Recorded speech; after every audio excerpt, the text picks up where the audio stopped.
Looks like it looks like the Me Too movement has come after Mr. Elon Musk. It looks like Elon Musk has been accused of some really interesting things. And as I clean up my camera here, I just wanted to say hi to everybody. And so today I'm going to tell you guys what happened with Elon Musk. He's kind of been in the middle of a lot of drama lately. So we're going to talk about what happened and what my thoughts are. And we're going to break all this down for you. So get comfortable, buckle up a seatbelt. We're getting started on the Black Financial Channel right now.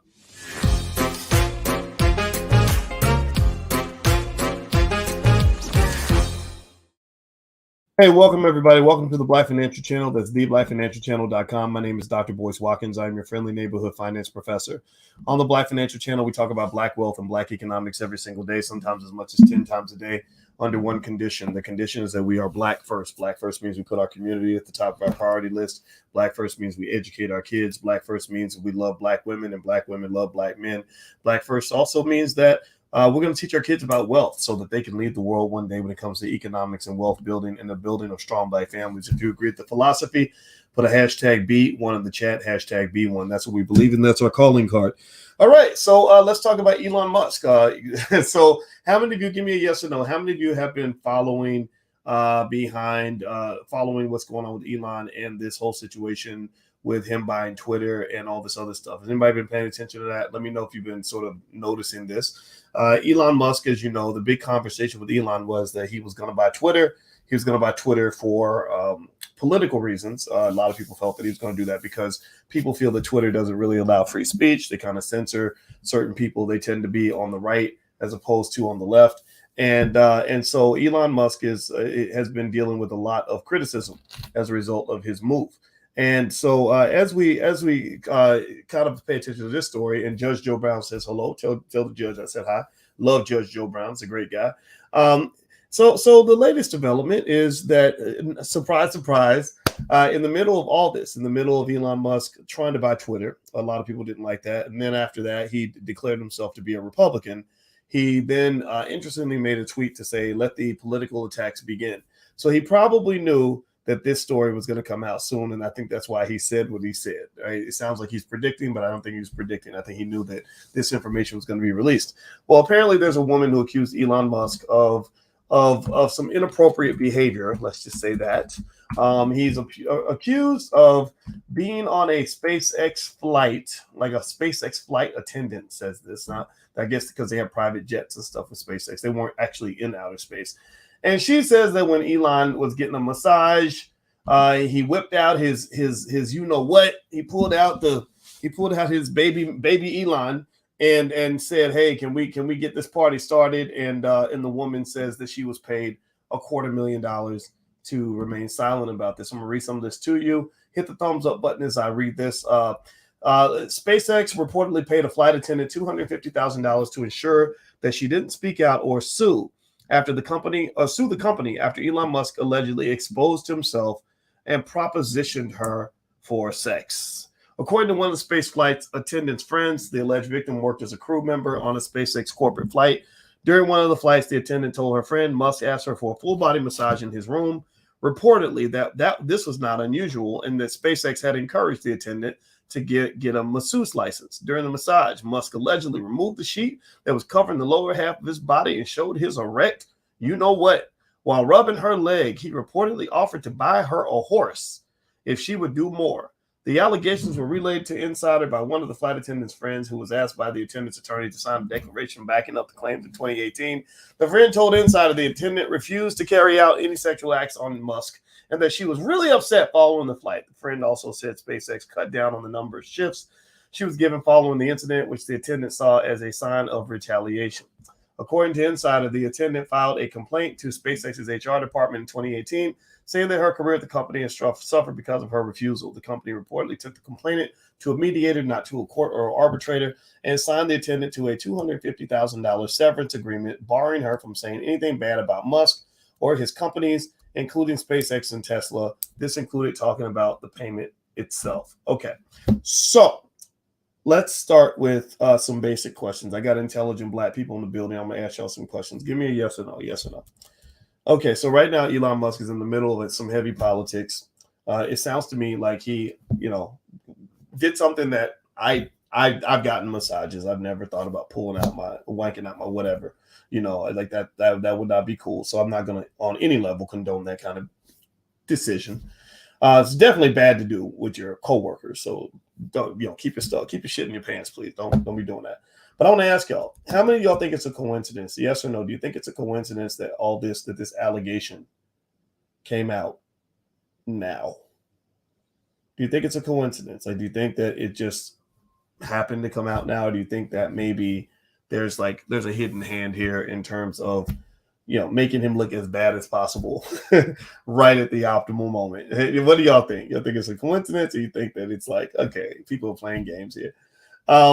Okay, I see some yeses and nos. Okay, Toronto and Valerie and Jerry. I see. Okay, Murray, no. All right, yeah, a plan. I think it's a plan. I don't think it's a coincidence. I think that there are games being played here.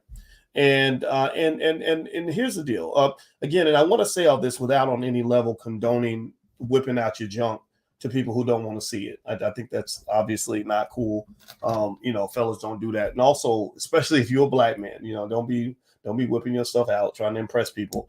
Impress her with your big black brain. Don't impress her with your let her find out the rest later on. Like, it start off a little more subtle than that.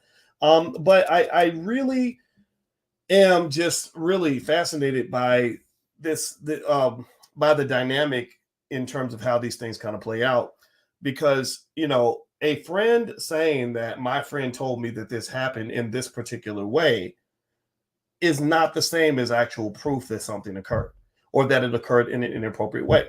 Because let's just be clear, people pull their junk out every day. People are having sex every day. That's how human beings, in case you don't know, some of y'all may not know this yet, but I'm gonna wow you real quick. Did you know that babies come from sex? That literally every single one of us, Wayno and Letha and everybody on Instagram, all of y'all got here today. Zachary, you're here now because somebody pulled out their junk and got busy. Y'all do know that, right? I know it's mind-boggling. It kind of shocks me. I'm here in front of you right now because my daddy pulled out his stuff and my mama pulled out her stuff, and they got it going, and y'all know the rest. So the point I'm making here is, just because somebody pulled out their stuff doesn't mean it happened in the way that one person says that it occurred, right? They're obviously the sequence and the order of events matters, right? If he pulled it out because she wanted it out, then that's one type of story. But if he pulled it out without asking permission or without letting her know, or he pulled it out and it was an uninvited guest to the party, then suddenly you're talking about millions of dollars in lawsuits and trauma and everything else, right? That's the conversation that gets had at that point. And I think that that's the part about all of this that is a little bit strange, is that we have this weird political environment where somebody came up with weird slogans like "Believe all women." Believe all women. And I'm going to ask y'all a question about that slogan, believe all women. How many of you have heard that slogan before? Believe all women. That's that's a feminist slogan I've heard. Have you heard this? Believe all women, especially white women. You must believe all white women. Anybody heard that before? Well, the thing about believe all women that's really fascinating to me is that you're trying to convince me that women are not capable of lying. Now, how many of y'all believe women are capable of lying? I believe in equality. I believe women can do a lot of the things men can do. I mean, maybe some things a little harder than others. Like, my wife can't bench press as much as I can, but I believe women can lie just like men. So if you're trying to make an argument that women and men are equal, why would you put women in the baby car seat as if women are just incapable of telling a lie, like they're children? Women are not children. Women are grown. Women are adults. Women can be as loving and wonderful as anybody, can be as sneaky and conniving as anybody. We know this, right? All of us are normal human beings. So the politics sometimes makes us a little bit stupid. And also the politics in many cases can work against what you claim to be trying to accomplish. You claim to be accomplishing respect and dignity and equality for women. At the same time, you're trying to make the argument that women are just too stupid to know how to tell a lie. Women can lie, women can cheat, women can do all these things that men can do. So we should just stop that. And the reason that that they don't stop that, obviously, is because because it's not to their political advantage. There's an industry of people, and these are usually, unfortunately, some of them are victims, some of them are not, because the predators sneak in with the victims. The wolves put on sheep's clothing or the Little Red Riding Hood costume and pretend to be the innocent victims, to basically take advantage of the empathy that we have for real victims. And they come and they tell stories, and then they say, well, because I'm a woman, I'm not capable of telling a lie, so pay me, write me that check. Many of you are seeing this play out in real life right now with Amber Heard and Johnny Depp. And a lot of women are hip to the game. Amber Heard was recorded by Johnny Depp. God bless him for getting this recording.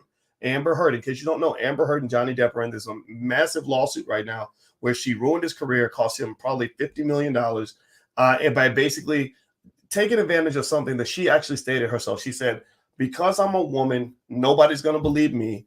Everyone's going to believe me. Nobody's going to believe you.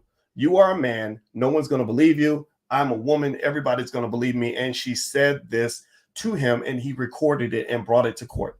I thought that was wonderful. But the thing about it is that this shows you just how ridiculously sad and desperate the situation's gotten, that a man has to record the obvious for us to remember that the obvious still does exist.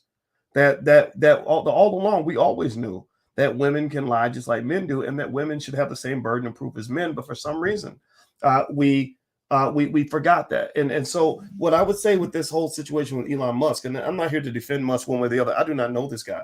I told you, I think Elon Musk is a guy who is brilliant and capable, but he's slipped up in a couple major areas in my view. One of them is he made a horrible decision to try to bid for Twitter. He bid $54.20 a share for Twitter. I've been following Twitter stock since that time. It's now down to $36 a share. Nobody wants to pay $54 a share for a company that's worth $36. So now he's trying to get out of the deal. If he tries to get out of that deal, Twitter's going to sue the shit out of him, because they basically signed, they got a sweetheart contract, and they're going to be able to force him into doing what he has to do. So what he's trying to do is use the bots as a loophole to get out of this deal. And as Twitter stock continues to tumble, he's learning more and more that this is a bad move, because not only has Twitter stock declined in terms of value, but also his Tesla stock that he uses for collateral to get his loans is also dropping in value. So Elon Musk he's gonna pay a few $1 billion for his lack of discipline, in my opinion. For his, he might be in the right. His move might have been a righteous move, but I honestly wonder why he didn't try to make this move with a consortium of investors to spread the risk. When you make investments and they're not certain, or you're operating in an uncertain environment, or you're not sure if it's going to play out, that's what you do in financial theory. We call that risk sharing.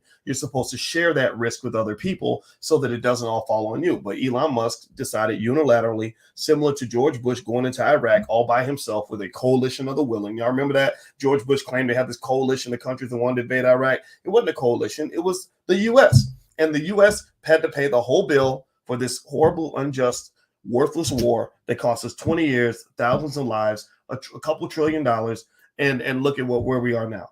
So basically, with that being said, I also know with Elon Musk in his past, I've seen some of his relationships. To be such a smart guy, he's a little risky in his relationships with women.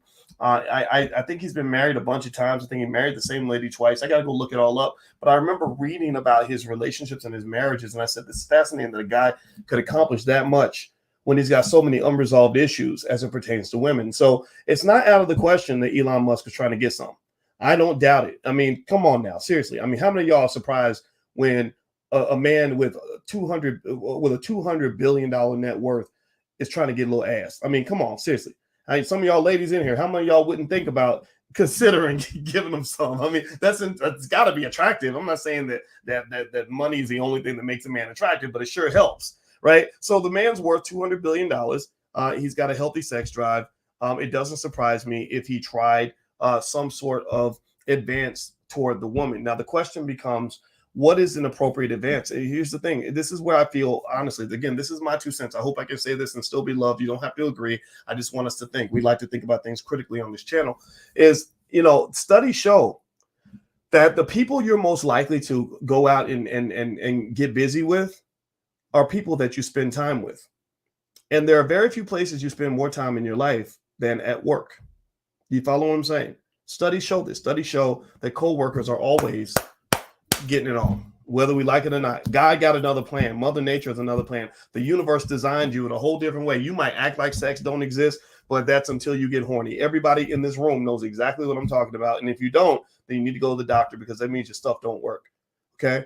And so basically, this idea that somehow we think that people, human beings, heterosexual or whatever, or even LGBT, human beings who are inherently going to be attracted to each other can work together for hours and hours at a time, and nobody makes a sexual advance, is a little bit odd to me. That's a weird, strange world to live in. So here's the thing, though. We still live in that world, and everybody knows it. Everybody knows people are always going to have sex, even when everybody acts like they're not doing it. It happens. So what we've done is we've structured society, though, where the sex is still going to happen. And as long as the woman is okay, and when women are fine with how it goes down, it's okay. But if it's not okay, if anything occurs that goes wrong later, like somebody breaks up or somebody gets mad at somebody, there's always an easy on-ramp to blame it on the man.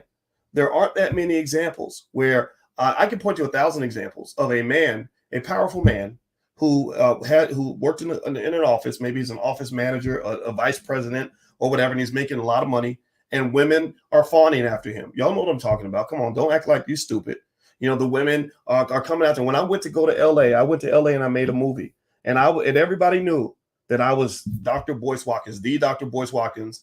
Everybody knew I was paying for this movie. Everybody knew that I was the big boss. When I walked in the room, everybody stood up.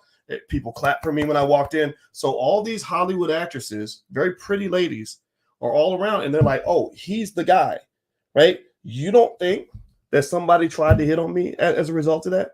You don't think that there was somebody who walked up and said, hey, I'd like to be your special friend? This is life. It's not bad. I mean, I didn't get mad. I didn't say, how dare you hit on me? That's so inappropriate. I should sue you for everything you have. I just said, thank you, but no, thank you. Because you ain't hemming me up like that. And, I'm not, thank you very much, but no, thank you. And the problem, though, is that this has happened since the beginning of time. I find it really fascinating that we've somehow concluded that when a man and a woman get together in the workplace, that it is always something inappropriate that the man must have done, even if it's a consensual situation. Now, clearly this wasn't. The way she told the story, it wasn't. Don't get me wrong. I'm not trying to say this fits the example exactly, but what I'm saying here is, her friend is telling a story, and we don't know what's true and what's not true about that story. We don't know when he whipped it out, if he whipped it out. And I'm gonna tell you, I've had people whip things out. I was at an event one time where a lady literally put her titty on my shoulder. I swear to God, was up on me and had her boob right here on my shoulder. And you know what I did? I walked away and I laughed. I didn't turn and say, my God, I'm suing you. You just raped me. That was assault, ma'am. You need to be in prison. You need to pay me $300,000 right now. I'm taking you to court for $8.5 million. This is inappropriate. I'm traumatized. I need therapy. I didn't do all that. I said, get your titty off my shoulder. And I laughed and I walked away. That was it.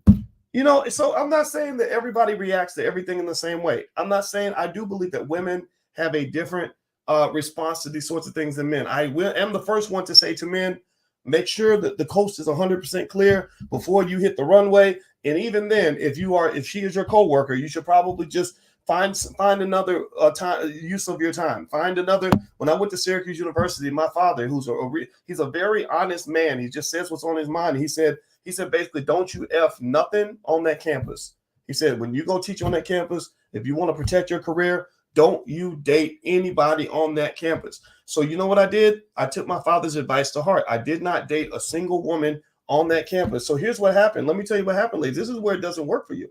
I met attractive, intelligent, amazing, single Black women on that campus, faculty members, grown ass women, not students. I would never get with a student. And they wanted me to ask them out. They wanted me to make a move. They were like, oh, this might be my big chance. He really likes me. And I'm thinking, yeah, I really like you, but I'm not going near this because it's too dangerous. If this goes bad and you go to HR, I'm going to end up looking like some sort of criminal because I did what men and women have been doing for the last 100,000 years. Men have been hitting on women since forever. And this idea that somehow that has become criminalized, everybody's paying the price for that. The men are paying the price because we get excited about a woman. We can't say nothing because we're like, oh, I don't want nobody to think I'm a rapist. I don't want nobody to think I'm a predator, right? And the women are like, dang, why won't he talk to me? Well, because the environment has become very anti-woman, anti-couple, anti-anything. If you are a man, think about this. You're working your job, ladies, and you got a man who might be like a senior manager. So you're attracted to him because he's got some money and he's got some status and he's got some power. There's nothing wrong with that. You're not weird. You're not a gold digger. Every biology book known to man tells you that women are they tend to be attracted to men that have power, status, and money. Ain't nothing abnormal about that. So you're attracted to this guy and you're trying to send every signal you can, making yourself available, batting your eyelashes, wearing your sexy dress. And because he's trying not to get fired, he's like not even looking at you. He's not even thinking about you. He's going to date some raggedy lady somewhere else that he don't even like as much as you because he's too scared of being violated. And so what I think here, when I think about this whole scenario with Musk, I'm not saying the world isn't going to be what it's going to be. I'm not saying that you don't have to honor the rules and respect the rules, but I'm also saying fuck the rules. Sometimes the rules are stupid. We get it. If a guy is creepy and doing stuff he shouldn't do and making too many moves and overextending and violating boundaries on a regular basis, highly inappropriate. We never suggest that for a man. But if a man just simply is like, hey, girl, I kind of like you. You look kind of good in that dress. And you say, thank you, but let's focus on, let's look at the annual reports, please. And you keep going. I don't think that necessarily means that man's got to go lose his whole career and be treated like a rapist and have to write a check for $400,000. I don't think that's so now again, though, that's not the same as Musk here. Musk actually whipped his junk out. I think that's inappropriate. Maybe he was drinking. Either way, it's not cool. If he had been a woman, he whipped his junk out. I don't think it would be treated the same. That's a fact. That's what I do believe. But at the same time, the bottom line for Musk is nobody knows what happened in that room. Nobody knows exactly how it went down. And the idea that she got $250,000. I mean, I don't know. I'm asking the most obnoxious question in the world. I'm asking the ladies. I'm asking everybody right now. Give me a yes or no. I want everybody to answer this question. If somebody said that, that a guy that you work with was going to whip out his junk and you had to see his junk, and in return for having the displeasure of seeing his junk, you were going to get a check for $250,000 and pay off all your student loans, pay off your house, and have investment money for the rest of your life, would you be willing to make that trade? Yes or no? Is that a trade you'd consider? Like, how would you feel? Would you still feel like you never got properly compensated? Or would you say, I didn't enjoy looking at his junk, but hey, I got $250,000 in the bank now. How would you feel? I think that the reason I asked that question, I know it's an obnoxious question, but I asked that question because sometimes the stuff seems a little weird to me. It seems a little bit weird to me because it's this idea that everybody who receives an advance from a man that they didn't actually want. Again, if it's a man they like and he whips out his junk, it's all good. But if if it's a man they don't like and he whips it out, then suddenly it's like it's like almost like you're a rape victim. And I don't think that's the case. I think that Matt Damon was right. And I know the Me Too movement came after him, when he said this, but I don't care. They can come after anybody. They can come after me if they want to. I don't care. But he's right. There's a continuum. There's the super creepy men that do super terrible things on this end. And then there's the man over here who just who needs to be kind of mentored a little bit on what's appropriate, right? Who needs to be maybe dealt with, but treating these men the same is not cool, not appropriate. I think everybody loses. I really believe everybody loses because I legitimately know powerful men who are just straight up afraid of any sort of interaction with a woman. I know guys that won't even have a conversation with a woman when no one's around. Like those days back in the Bill Cosby days where that this man is married and he invited you up to his room to have a private meeting at midnight. They're not doing that. They're like, no, we're gonna meet in the lobby with 2 other people there. And I'm not even coming to the meeting because I don't even want to give you a conversation that you can even use and flip it into something else. And the people that have created this terrible environment are not the people who are actual victims. I know women who've been victimized or been damn near terrorized or mistreated and everything in between. But the women, the ones that really kind of messed it up for everybody, the ones who take advantage of that, like the Amber Heards in the Johnny Depp trial. The Amber Heards are the ones who say, I can take anything a man says to me and misconstrue it completely. And there are complete idiots out here who will believe me just because I'm a woman, and they believe women can never tell a lie. And people who think that way, I think you should ignore them all. I really think those people should have no voice, no power, no nothing. I think there should be some sort of burden of proof if you're talking about ruining somebody's life or ruining their reputation or making that person look creepy. If there is no proof, then that probably means there is no proof in many cases. If there is no proof, there is no proof. And again, but if there is proof, then obviously that's a different bucket. You deal with it in a different way. So what do I think overall in conclusion in terms of Elon Musk? I think this is just kind of the beginning. I think that over time, you're going to see Musk get hit with more and more political stuff. He's going to get attacked left and right. Also, he's going to probably end up in court with Twitter, because that Twitter stock, it could keep going down. I mean, it's gone down to 36 something. It could go down, all the way down to the 20s. This market dip is not over. Musk is sweating it out. But this dip don't think that because it's been dipping so much that's going to stop.